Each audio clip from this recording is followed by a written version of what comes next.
মধ্যপ্রাচ্যের সবচেয়ে বড় শত্রু আমাদের ইসরায়েল, তারপর হচ্ছে ইরান। আপনারা একটা কথা শুনেন না, আইওয়াশ কথা বলেন, শুনেন না? ইরানেরটা হচ্ছে আইওয়াশ। এবার আমি কিছু যুক্তি দিই। আমার যে সাক্ষাৎকারটা আপনারা দেখেছেন, ওটা ব্যাপকভাবে ছড়িয়েছে গত 2 দিন আগে। মধ্যপ্রাচ্য ইস্যু নিয়ে আমার বক্তব্য সাক্ষাৎকার দেখছেন আপনারা। প্রথম হচ্ছে, ইসরায়েল এবং ইহুদি অবৈধ এবং তারা ইসলাম ও মুসলমানের চিরশত্রু, বড় শত্রু, জানের শত্রু। ইরান তো আমাদের বন্ধু হইতে পারে না। কেন হবে বন্ধু? ওদের সাথে তো আমাদের দ্বন্দ্বটা রাজনৈতিক না, আকিদাগত। কি দ্বন্দ্ব? আকিদাগত। কিরকম আকিদাগত দ্বন্দ্ব একটু ব্যাখ্যা দিয়ে দিব। ইরান রাষ্ট্রটা চালায় শিয়া সম্প্রদায়। শিয়া, এই শিয়ারা 12 ভাগ। কয় ভাগ?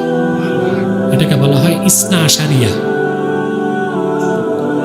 মূলত শিয়ারা 2 ভাগ। কয় ভাগ? একটা আহলুত তাশাইয়্যু কোবরা আর একটা আহলুত তাশাইয়্যু সুগরা। ভালো করে বুঝেন। আহলুত তাশাইয়্যু কোবরা যারা বড় শিয়া, ওদের আকীদা কি শুনবেন? বলবো। কোরআন শরীফে ওরা মনে করে আল্লাহর কোরআনে রদ বদল হয়েছে। আল্লাহর কোরআনে রদ বদল হয়েছে যারা বলে, তারা মুসলমান না কাফের? এরা ইরানে আল্লাহর কোরআন দেখে কোরআন ছাপাইছে। ওইখানে একটা সূরার নাম দিছে সূরাতুল ওয়েলায়া। নাউজুবিল্লাহ কইবেন না? কোরআন শরীফে সূরাতুল ওয়েলায়া নামে সূরা আছে। এটা কোন সূরা জানেন? সূরাতুল ইনশিরাহ, আলাম নাশরা। আল্লাহ আয়াত নাজিল করছেন 8টা। ওরা ওখানে একটা আয়াত নিজেরা ঢুকাইছে। শুনবেন না তো বুঝবেন না তো ওরা কেমন কাফের।